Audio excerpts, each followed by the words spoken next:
మీతో యాక్ట్ చేసిన హీరో కానీ హీరోయిన్ గురించి కానీ అది ఎవరైతే బెస్ట్ పర్ఫార్మెన్స్ ఇచ్చారు అనుకుంటున్నారు మీరు? యాక్చువల్గా హీరో హీరోయిన్ కంటే నేను బాగా తీసా సినిమా.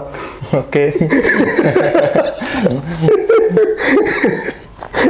అందరూ బాగా చేశారు కాబట్టి అంత బాగా వచ్చింది. కరెక్ట్. సో వాళ్ళని బాగా నటింపలా చేసినందుకు నేను బాగా క్రెడిట్ తీసుకుంటున్నాను. అంతేలే. ఇప్పుడున్న కాలంలో వీసీఆర్ క్యాసెట్స్ని చూడడమే కష్టం. అట్లాంటిది మీరు అన్ని క్యాసెట్స్ని ఎలా కలెక్ట్ చేశారు?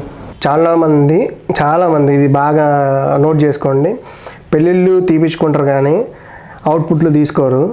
అలా 10 ఏళ్ళు అయినా సరే ఆ వీసీఆర్ క్యాసెట్లు మిక్సింగ్ అన్నాళ్ళు వాళ్ళు ఎంతో కష్టపడి మిక్సింగ్ చేసింటారు. వాళ్ళు డబ్బులు ఇస్తారు కదా అని చెప్పేసి ఆ మిక్సింగ్ అయిపోయిన తర్వాత క్యాసెట్లు కస్టమర్లు తీసుకోక వాళ్ళు ఎంతో లాస్ అవుతారంటే డబ్బులు రాక చేసిన పనికి వాళ్ళ టైం వేస్ట్ అయ్యి అలాంటి క్యాసెట్లు మా రఘు సార్ ఫోటోగ్రాఫర్ అనమాట, ఆయన ఒక చోట చూపించగానే ఒక షెల్ఫ్ నిండా ఈజీగా ఒక 500-600 ఉంటాయి.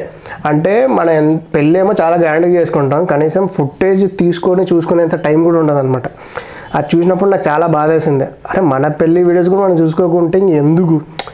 సో అది మేబీ అది బాగా హంట్ అయినట్లుంది నాకు. అందుకే మన సినిమాలు కూడా అదే ఉంటుంది, హీరో వీసీఆర్ క్యాసెట్లు కన్వర్ట్ చేసి మళ్ళీ ఈ జనరేషన్ పిల్లలకి చూపించడం కోసం పెద్దలు చేసే కాన్సెప్ట్ కూడా ఉంటుంది సినిమాలో. సో అది వర్కౌట్ అవుద్ది. సో అందరూ వీసీఆర్ క్యాసెట్లు మళ్ళీ ఫోన్లు చేసి తెప్పించుకుంటారేమో, తెచ్చేయండి చూస్తామని.